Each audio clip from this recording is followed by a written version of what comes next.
Megjithatë, doktoresha, flitet shumë që sa i takon imunitetit të fëmijës, për të patur fëmia një imunitet të fortë, pra të mirë për të përballuar këto viroza, çfarë rekomandoni konkretisht?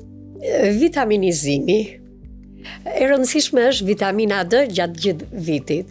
Po shikojmë se pavarësisht që fëmijët marrin rregullisht vitaminën D, ka raste kur ajo nuk përthithet.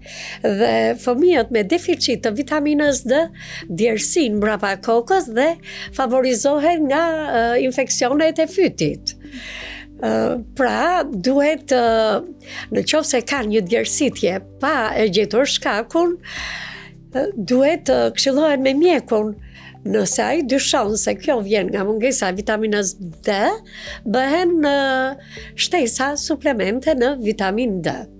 Por edhe deficiti i hekurit, sepse ndodh që hekurit të mos përthithet mirë në zorë, për shkaqe të ndryshme, intolerancash, celiakia ose intolerancat nga laktoza, pengojnë thithjen e hekurit në zorë dhe në të tilla raste fëmia ka vështirësi në daljen e dëmëve, sëmuret shpesh sepse djersin.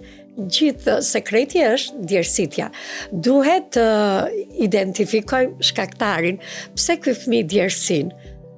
Dhe duke zëvendësuar atë me çfarë i mungon, atëherë kemi zgjidhur problemin dhe ai fëmijë nuk do smuret kaq